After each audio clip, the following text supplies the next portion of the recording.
Yun na lang ang tanging magagawa nila, Mr. President. Pero yung mga kalaban, na perceived na kalaban na binanggit niya sa kanyang expose, magagawa din nila eh. Natakutin po yung inyong mga tatawagan. O maaaring susuhulan nila yung mga opisinang pagsasabihin ninyo to protect Saldico at all cost. Tama po ba yung aking iniisip na meron din silang kakayahan?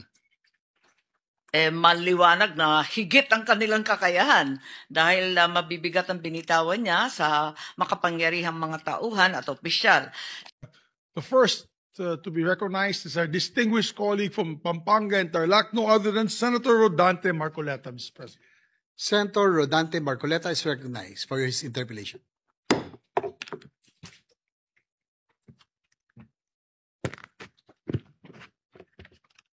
Maraming salamat po, Mr. President. In Section 3 of Republic Act number 11983, Mr. President, fugitives from justice was defined as those who flee under the following circumstances. Number one, after conviction by a Philippine court to avoid punishment, or after being charged in a Philippine court to avoid prosecution. Did I quote the law correctly, Mr. President?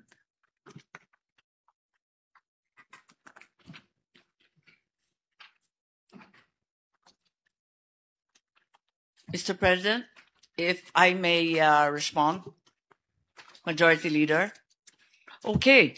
Yes, to proceed, we are familiar with Section 10B of RA 11983, and the grounds for a passport's cancellation are well laid out, as mentioned by the gentleman from Tarlac. And Mr. President, under Section 10, I think cancellation of passport was also mentioned. Yes, and there are circumstances, I think 5 circumstances under which a passport can be cancelled. Will that be correct? Yes, Mr. that President? is correct. Upon court order, when there's a conviction, upon court order as fugitive from justice, a suspected terrorist, or when it was fraudulently acquired or returned to DFA by other government offices. Upon orders of the court, when the holder is a fugitive from justice, is one of those circumstances, Mr. President. Yes, that is correct. That's the second circumstance in the aforementioned section. On what ground will the case of Saldico, Mr. President, fall under these provisions? Does the DFA, for example, consider him as fugitive from justice within the meaning of Section 3, Paragraph J? That is someone who fled after being charged in court to avoid prosecution.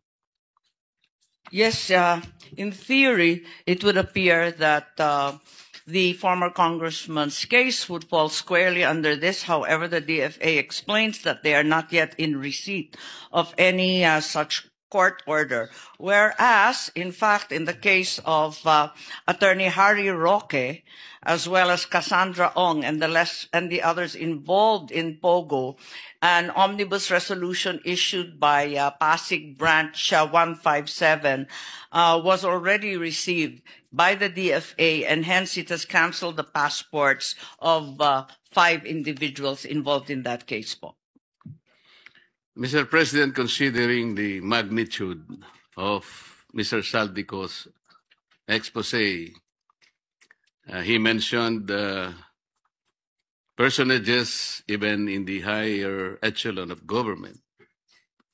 The magnitude of corruption described in his expose, which came to the country in installments, is something I think it is mind-boggling. So if the passport of Saldico is eventually cancelled, Mr. President, and he's brought to justice. What is the participation of the DFA in ensuring the safety of Saldico right from the cancellation of his passport, considering that there will be trillion of reasons why people would like him silenced, if I may say so? Yes, it is clear to the Secretary that the safe passage and entry of Mr. Ko is beyond their jurisdiction. All they can do is act on the receipt of a court order, verify and evaluate said court order, issue the cancellation, notify the passport holder, and thereafter update all official databases that Mr. Ko is no longer a holder of a valid Philippine passport. As to his safety upon arrival in the Philippines, assuming that he does come back home, I think other authorities, such as perhaps the police as well as the DOJ, would have to take over po. So that makes the obligation and the duty of the DFA very, very easy. Just to cancel the passport, just like that. And leave it to the police authorities to take care of Saldico. That is their understanding, that upon the issuance of a cancellation directive and the passport being canceled within all DFA systems, they must notify the individual officially, and the holder may then appeal if the cancellation is administrative and not criminal, which is what it appears to be in this case. They may appeal to the DFA secretary. That seems to be the full extent of the DFA's function. Let's say the passport of Saldico is cancelled today. And from today until he is transported or deported to the country, nobody will assist him wherever he is now. So the short span, I think, is very important. Upon the cancellation of passport, what will what are the precautionary measures, or what are the things that the DFA might do in order to protect him while he is being transported to the country? Because even on that particular point in time, his life will be already in danger. Yes, that's correct. Certainly a high-risk individual like the former congressman would require assistance. And being a Filipino citizen, the DFA is fully aware that we will have to notify foreign posts to extend as much assistance as they should to any other Filipino national. And the local authorities in that foreign post, even the local authorities here in the Philippines, to guarantee his safe passage until he comes home. By declaring the safe passage of a person like Saldico is one. But doing something in order that that declaration or that statement will find reality is another. Halimbawa po, the former president of the Philippines was arrested, temporarily confined in a military Villamor Air Base. And he was eventually turned over to the Netherlands, halfway around the planet. If the DFA is concerned about the citizens' right, paano nangyari yun? But that is a question later. I'm only trying to cite this one kasi sinasabi natin, you can make all the precautionary measures, all the protective measures you can think in the world. Pero ganun lang. So, pwede bang malaman namin ng may konting detalye ba tayo na mapangahawakan, like ano po ang ginagawa nyo usually sa ganitong sitwasyon? Ito lang siguro ang sitwasyon na very, very novel. Why? Saldico is not now an ordinary fugitive. He happened to be the key to the unlocking of all these anomalies the bigger anomalies associated with our flood control projects. This is, I think, the biggest anomaly in the history of our country. So hindi lang po ganun nasasabihin natin, inalis po natin yung, na-cancel na po yung passport ba? Pero, ano po talaga ang gagawin? Bigyan nyo nga kami ng halimbawa. Kung ano yung mga precautionary measures just to make him, halimbawa, hindi lang yung ordinary diligence or ordinary protections you have in mind because we need to hear him. Marami siyang sinabi. And I think the Filipino people are waiting na ma-process natin lahat yung kanyang sinabi. Especially the personalities behind his expose. Alam natin, napakaraming taong interesado sa kanya. Yung mga taong binanggit niya. At hindi po pangkaraniwang tao yung mga yun. So hindi lamang po administrative na parang ganun lang kasimple. So we can now cancel the passport of Saldico. If you understand, Mr. President. That's right. Upon cancellation, as mentioned earlier, the DFA is duty-bound to inform the holder of that passport that he no longer carries a valid document.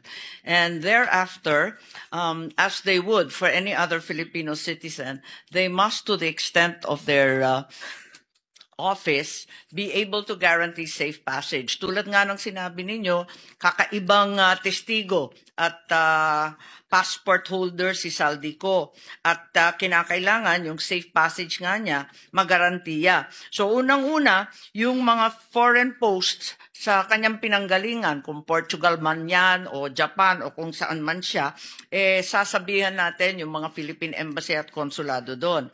Ganon din yung konsulado doon, kinakailangan timbrehan din yung kapulisan at yung iba pang law enforcement agencies doon sa foreign country na yon. Pagkatapos nun, yung DFA aabisuhan rin sa paglapag dito sa Pilipinas. Yun ang tanging magagawa po nila.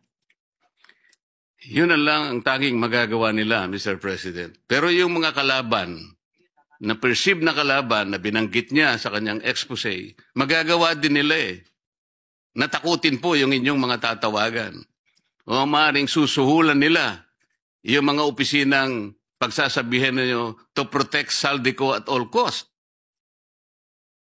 Tama po ba yung aking iniisip na meron din silang kakayahan? Maliwanag na higit ang kanilang kakayahan dahil mabibigat ang binitawan niya sa makapangyarihang mga tauhan at opisyal. Siguro ang maaari ring gawin ng DFA ay humingi sa mga foreign governments ng armed escorts or karagdagan na security dahil sila naman ang nandun at may kakayahan. Baka maari rin siguro, maliban pa sa mga foreign postings natin, yung Philippine Embassy, yung konsulado, humingi na rin ng tulong dun sa mga law enforcement sa ibang dako. Kaya po ba nilang gawin yun, Mr. President? Kaya naman nilang gawin yun. Parati naman sila nakikisuyok kapag may gulo, kapag may aberya, kung may problema. At eto nga, yung issue ng fugitive, hindi ito magiging kauna-unahang pagkakataon na nasabihan yung foreign countries po. Salamat po sa inyong optimism, Mr. President. Sana po ay mangyari yun. At si Saldico ay malaya at walang kagalos-galos na makauwi sa ating bansa upang sa ganun ay maproseso ang lahat ng kanyang sasabihin at ang taong bayan po ay masatisfy sa lahat ng mga kaugnay na steps na gagawin upang sa ganun ay makamit po natin ang katarungan. Maging accountable po ang lahat ng mga taong binabanggit doon sa kanyang expose. Kung yan po ay panaginip, para sa akin, sana po ay magkatotoo. At alam ko po, ang ating sponsor ay ganun din ang kanyang iniisip. Kung maaalala po ninyo, dun kay Congressman Arnie Teves, na gawan naman ng paraan ng ating DFA na maiuwi yung si Congressman dito sa Pilipinas. At hanggang ngayon, nananatili pa siya dito sa atin. Opo, pero si former Congressman Arnie Tevez po ay hindi naman po nag-expose ng ganung napakalaki pong mga pangyayari na nakapagdulot po ng kalungkutan sa ating mga mamamayan. Totoo po yan at alam niyo na sang-ayon po ako sa sinasabi niyo.